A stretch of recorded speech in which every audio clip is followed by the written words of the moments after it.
Nous voici arrivés au terme de la session de formation de 4 jours. Nous allons sacrifier à la tradition de la cérémonie de clôture. Et pour cela, nous allons donner la parole à un représentant des participants. Ensuite, le pool d'inspecteurs, de formateurs va parler. Et on donnera la parole à Mme Nia de l'IA. Ensuite, nous allons clôturer. On peut faire ça vraiment très rapidement. Je sens que c'est un samedi. Un représentant des participants. Voilà, bonjour. Bonjour, inspecteur. IF de Thiaroye et toute son équipe. SG et tous les inspecteurs. Chers directeurs, chers enseignants, chers représentants de différents ministères, représentants de l'IA. Alors, c'est avec un grand honneur que je prends la parole au nom des enseignants, des participants à cette formation. C'est un grand honneur parce que parler pour plus d'une trentaine de personnes, alors ce n'est pas donné à n'importe qui. Parce qu'on suppose que, alors, on entre dans la tête de chacun de ces participants pour voir ce qu'il a à dire, maintenant pour dire ça au nom de toutes ces personnes-là. C'est pourquoi, alors, je dis que c'est un grand honneur. Alors, maintenant, revenons juste pour la formation. Alors, je peux m'autoriser à dire que nous sommes entièrement satisfaits. Satisfaits parce que ce que nous avons reçu ici, alors ça va nous permettre de corriger beaucoup d'erreurs, je dirais, que peut-être nous commettions dans les classes ou dans les écoles par ignorance. Alors je pense que cette formation va nous permettre de corriger toutes ces imperfections-là. On ne le faisait pas pour alors faire du mal. On pensait que c'était la bonne manière alors de redresser les enfants, de faire passer les messages, alors que ce n'était pas peut-être le cas. Alors, chers directeurs, chers enseignants, le plus important maintenant, c'est de démultiplier. Et c'est là, je pense que, où on nous attend. Nous, d'abord, les directeurs. Après, maintenant, les enseignants, craie en main.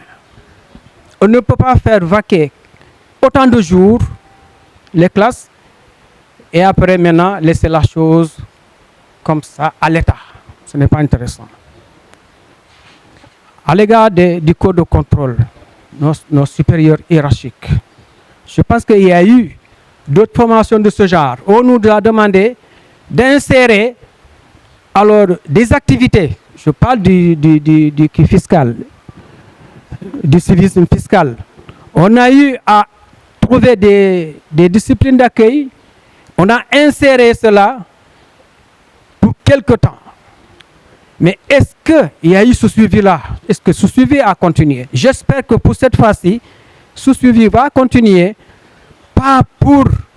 Bon, il y aura certainement des missions de contrôle, mais pas pour sanctionner, mais c'est pour faire en sorte que cela puisse vraiment continuer, que l'on continue à appliquer cela. Parce qu'on a trouvé que c'est vraiment intéressant. Quand on a parcouru les disciplines d'accueil, à part les mathématiques pour le moment, mais pour tous les autres domaines, alors toutes ces activités-là, liées à ces domaines-là, peuvent être des disciplines d'accueil pour ce qui est de la VGMS. Il s'agit d'enfants, d'être vraiment des êtres sensibles. Alors, à qui, des fois, si on adresse des paroles ou alors on perpètre des actes, alors ça peut suivre l'enfant sa vie durant. Alors, c'est dans ce sens-là que je disais tantôt que, franchement, cette formation est venue à son heure. Venue à son heure parce que c'est des enfants, c'est l'avenir de demain. Ce sont ces enfants-là, alors, qui vont prendre la relève demain, qui agissent sur l'enfant, agissent sur toute une société. C'est ce que j'avais à dire. Je vous remercie. Merci, monsieur le porte-parole des... On va donner la parole à l'inspecteur Soumaré qui va parler au nom du pool d'inspecteurs. Voilà, donc merci Yves. Pour commencer, nous remercions l'ensemble des acteurs et des participants qui ont bien voulu, pendant ces 4 jours dédiés à la session de renforcement de capacité sur la réponse globale à apporter par rapport aux violences de genre en milieu scolaire. Donc, nous remercions les participants de leur présence, mais également de leur vigilance tout au long de la cérémonie, enfin, de la session de formation. Donc, revenir un peu sur l'enjeu de cette formation. L'enjeu, c'était quoi? L'enjeu, c'était de créer une synergie multi-acteurs, enseignants, services dédiés, autorités administratives, pour qu'ensemble, nous puissions, pendant ces 4 jours, réfléchir sur les causes des violences en milieu scolaire, des violences de genre en milieu scolaire, mais également réfléchir sur les stratégies à apporter pour lutter efficacement contre ces violences. Donc, c'était l'occasion également de nous imprégner du module de formation à travers ces différents contenus, mais également de nous imprégner par rapport aux stratégies concrètes de lutte contre cette violence. Donc, l'actualité aidant, chaque jour qui vient avec son lot d'informations, mais également de situations de maltraitance, mais également d'agression sexuelle. Et si l'on sait que les élèves qui sont la finalité, la destination finale de cette formation, sont souvent victimes, on l'a dit tout au long de la formation, sur le chemin de l'école, à la maison, mais également à l'intérieur de l'école, il va sans dire qu'il est important que les acteurs que nous sommes puissions être conscients de la menace, mais également prendre toutes les responsabilités, n'est-ce pas, allant dans la chaîne de lutte, du début de la détection au signalement et au référencement. Donc c'était l'occasion qui nous était donnée, nous, en tant que formateurs, de partager avec vous, participants, n'est-ce pas, sur ces enjeux pour que nous puissions globalement apporter la réponse qu'il faut. Maintenant, là où a terminé le directeur, la finalité de cette formation, c'est quoi? C'est que les enseignants puissent intégrer efficacement les contenus VGMS dans leur dispositif d'enseignement-apprentissage. Et qu'à la fin de la chaîne, que les élèves que nous sommes censés protéger puissent développer des comportements qui leur permettront de lutter efficacement contre les risques, mais également contre l'exposition aux différentes violences. Donc je pense que c'est tout l'objet qui nous a réunis pendant ces 4 jours. Et je reviens pour dire que nous nous félicitons en tant que formateurs, en tout cas le groupe avec lequel j'étais, les gens étaient conscients des enjeux de la formation. Donc je remercie tout le monde pour leur attention et pour l'intérêt qu'ils ont porté à cette formation durant ces 4 jours. Je vous remercie. On va donner maintenant la parole à Madame le superviseur, Madame Nia, qui représente ici l'inspecteur d'académie. Bonjour chers participants. Nous sommes arrivés au terme de cette formation et je voudrais prendre un moment pour vous remercier de votre participation active et de votre engagement. Au cours de ces derniers jours, nous avons abordé des sujets importants liés aux violences basées sur le genre en milieu scolaire. Nous avons partagé des connaissances, des expériences et des idées.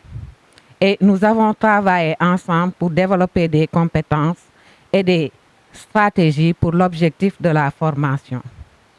Je voudrais souligner que la formation n'est pas une fin en soi, mais plutôt un début. C'est un début pour mettre en pratique les connaissances et les compétences acquises et pour continuer à apprendre et à grandir et pour faire une différence dans vos communautés et dans vos vies professionnelles.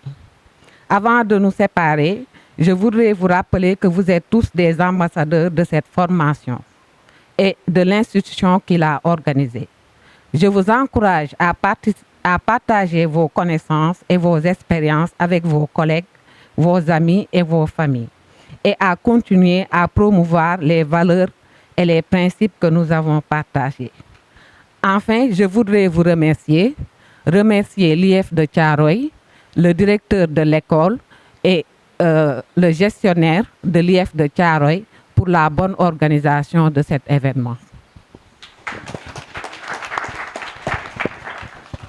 Voilà, merci Madame Nia, Madame la secrétaire générale, chers collègues inspecteurs, chefs de district, formateurs durant cette session, Mesdames, Messieurs les directrices, directeurs d'école, Mesdames, Messieurs les enseignantes et enseignants participant à cette formation, Monsieur de la presse, chers collaborateurs,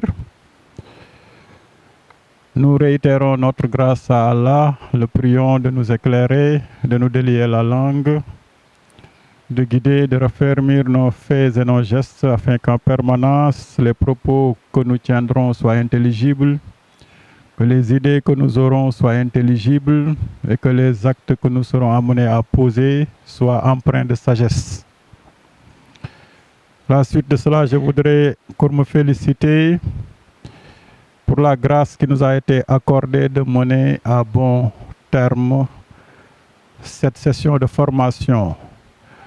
Pendant 4 jours, vous avez été avec le pool de formateurs pour participer aux activités de renforcement de capacité sur les violences de genre en milieu scolaire.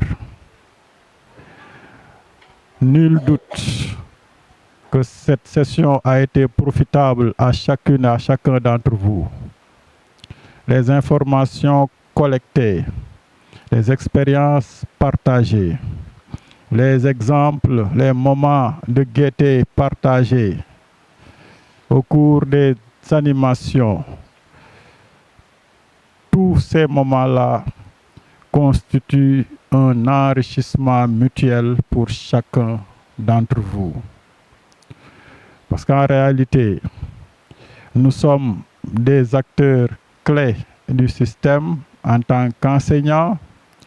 Nous sommes les médiateurs, c'est par nous que passe l'autorité pour toucher les élèves.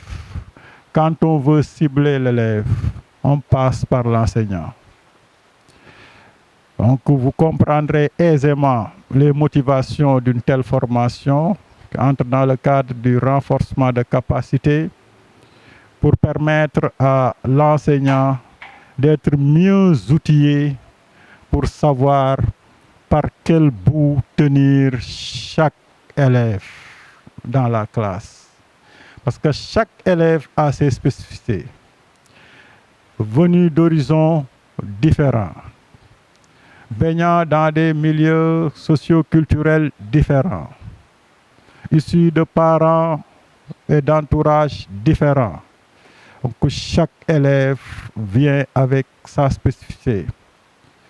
Et si on y prend garde, parfois les comportements de certains élèves peuvent amener l'enseignant qui, de bonne foi, essaie de corriger, entre guillemets, peut l'amener à transgresser la loi. C'est pourquoi il n'est pas rare de trouver dans certaines classes des exemples patents de violence de genre qui sont le fait d'enseignants que nous sommes, mais aussi qui sont le fait d'élèves entre eux ou de membres de la communauté, sous prétexte qu'on veut tout simplement redresser l'enfant. Mais les différentes informations que vous avez reçues des formateurs vous conforteront dans la nécessité d'avoir un climat apaisé, un climat, une ambiance de classe sûre pour que l'élève puisse développer son potentiel. Toute forme de violence doit être bannie de nos classes, d'où que cela puisse provenir.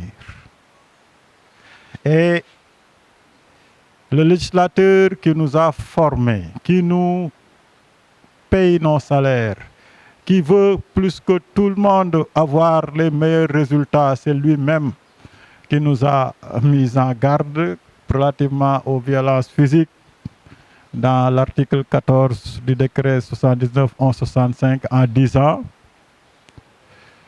le châtiment corporel est interdit. Moi, chaque fois que je lis cet article, j'ai la chair de poule, je vous assure.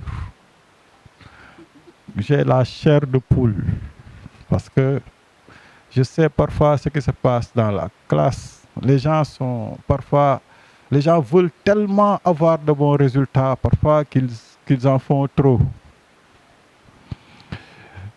Ils en font trop. Alors que les stratégies partagées ici vont faire de vous des enseignants réflexifs, imaginatifs, qui peuvent organiser la classe de telle sorte qu'on puisse avoir une discipline librement consentie. C'est ça qu'on appelle la discipline positive. Faire de telle sorte que l'élève adhère aux préceptes partagés, aux règles de vie de la classe partagées clairement et fasse tout pour que ces règles soient acceptées, c'est mieux que d'user d'autres formes, d'autres stratégies pour redresser l'enfant. Et les classes où le climat est favorable pour l'apprentissage sûr, où l'élève travaille sans peur, ces classes-là peuvent faire de meilleures performances que des classes où on veut arriver au résultat par la peur. Parce qu'on apprend avec l'attention. Si on veut focaliser l'attention de l'enfant, il faut s'y prendre avec professionnalisme. Il ne faut jamais faire comme cet enseignant à qui l'élève avait même donné une leçon de pédagogie parce que tout simplement, il n'a pas pu patienter quelques secondes pour que l'élève réfléchisse et trouve la bonne réponse. L'élève interrogé au tableau, réfléchissant les yeux en l'air. Il n'a même pas écrit. Et l'enseignant, tu ne peux pas faire vite. Et l'enfant de lui répondre, et monsieur, donne-moi ma science. Aïe. Voyez, hein? Voyez que cet abus d'autorité. Hein? Alors, il peut arriver qu'on soit si impatient, qu'on soit si pressé, qu'on ne donne même pas le temps à l'enfant de d'exprimer ce qu'il pense. Et ce qui arrive dans beaucoup de classes, c'est un blocage où l'élève n'ose pas exprimer ce qu'il pense. Si vous arrivez à avoir un élève qui a la liberté de dire ce qu'il pense sur une question, il dit ce qu'il a dans la tête, ce qu'il a dans le ventre, cet élève-là, vous pouvez le former.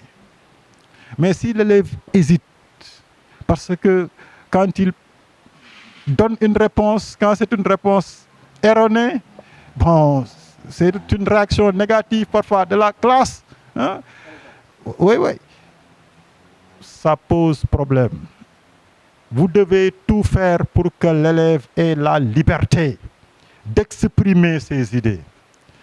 Même les cris collectifs là, un élève donne une mauvaise réponse, toute la classe fait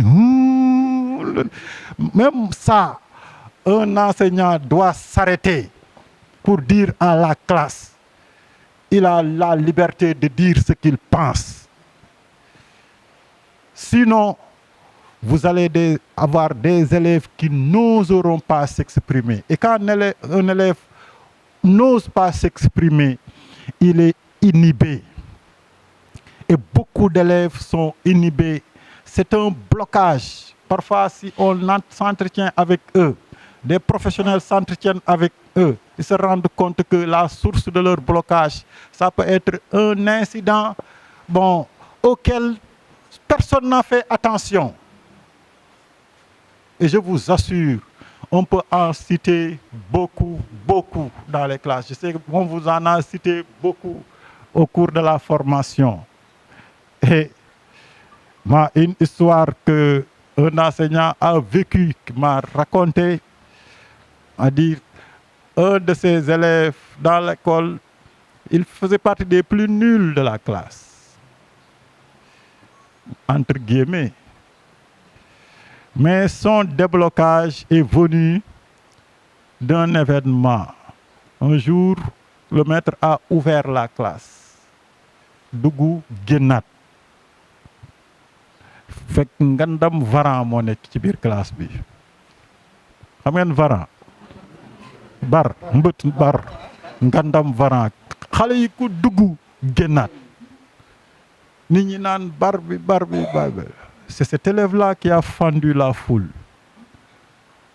ñëw ba ci varan bi jël loxo bi teg ci genn gi beneen bi mu teg ko ci bopp bi yëkkati comme un trophée. wëlbatiku jàkkaroog gaay yi ñu tas mu traversé voilà wax lii ñuy tàccu di tuyuxu turam. Et c'est ce jour-là qu'il y a eu le déclic chez cet élève. C'est ce jour-là qu'il s'est réveillé. Parce que tout simplement, il avait la malchance d'être dans une classe où on l'avait mis dans une situation où d'échec permanent. Hein? Cahier de devoir mathématiques médiocre, 0. Lecture, 0. 0. Avec des commentaires parfois de maître. L'élève finit par se convaincre lui-même qu'il n'est bon à rien. C'est ça qu'on appelle dans la psychopédagogie l'impuissance apprise. L'impuissance apprise, des échecs répétés finissent par convaincre l'individu que lui, il ne peut rien réussir. C'est pourquoi vous avez l'obligation d'être créatif, de placer les élèves dans des situations différentes, des situations de réussite. Un élève qui est confiné en classe tous les jours, toute l'année, même ça c'est une forme de violence. Alors que dans son emploi du temps, il y a éducation physique au moins une fois par semaine. Alors, nous on se focalise sur une discipline, sur quelques disciplines. L'élève n'a jamais l'opportunité de sortir, montrer ce qu'il sait faire de son corps. Vous voyez, cet élève-là, s'il est bloqué, nous avons aussi une responsabilité. Donc, c'est pourquoi vraiment nous vous invitons à être encore plus réflexif. C'est que vous l'êtes. Tal bouteille tak. am na nu ko olof dañ koy xambee nu nekk lañ koy ëppee. C'est ça que le ministère fait. Chaque fois qu'il y a des opportunités avec des partenaires, avec les ressources même de l'État, on essaie de renforcer les capacités des enseignants pour en faire des enseignants professionnels. Parce que devant les élèves, vous êtes les seuls à pouvoir procéder à ce qu'on appelle la transposition didactique. Les savoirs savants là, hein? Vous êtes les seuls capables à les mâcher et à les intégrer, à les faire entrer dans la tête de l'enfant, à faire de sorte que l'élève les prenne avec lui. C'est ça que signifie apprendre. Apprendre, ça vient du terme latin, prendre avec soi. Le savoir est là. Comment faire pour que l'élève vienne prendre le savoir? Si vous réussissez à le faire, vous ferez apprendre. Et Astolfil disait, moi j'enseigne, mes élèves apprennent-ils? Voilà la véritable question que chaque enseignant doit se poser. Chaque fois que vous êtes en classe, vous parlez, Dieu sait que vous vous donnez à fond. Les enseignants sont très fatigués. Da ngay romb classe digg enseignant bi di wax di yuuxu xale yi yuuxu monsieur madame monsieur madame monsieur madame. Boo génnee da ngay yow sax sa bopp dootoo mënati dara nga naan dama wax ba sonn. Alors que généralement il suffisait de quelques détails, de quelques astuces pour que l'élève comprenne très vite. Il suffit de mettre dans la classe un climat de confiance apaisé qui permette à l'élève d'être à l'aise pour l'amener vers l'autonomie. Et c'est ça que nous voulons, c'est ça que les formateurs veulent, c'est ça que veut l'État pour faire de vous de véritables professionnels de l'éducation. Donc si ce message-là passe, vous serez des vecteurs auprès de vos pairs et dans des séances de démultiplication, dans des séances d'animation pédagogique, ou bien même en classe, ou bien dans la cour de récréation, en discussion comme ça, hein, vous pouvez contribuer au changement de paradigme, au changement de comportement de beaucoup d'acteurs, à une nouvelle vision de l'élève que nous avons en face de nous. Ce n'est pas quelqu'un qui est retors, tordu, qu'il faut redresser coûte que coûte avec... Non, il faut y aller avec intelligence, suivre un peu son rythme. Et si on y va comme ça, je pense qu'on peut arriver à des résultats géniaux. C'est ça que je voulais dire en réitérant mes remerciements aux formateurs, à l'IA pour l'accompagnement, et surtout au directeur, à son équipe pour l'accueil formidable. Il vient de me dire que M. le maire est passé pour dire bonjour. Nous le remercions également pour tout ce qu'il fait également pour l'école. Et c'est sur ces mots que je voudrais déclarer clos cet atelier de formation sur les violences de genre, basées sur le genre en milieu scolaire. Et je vous remercie.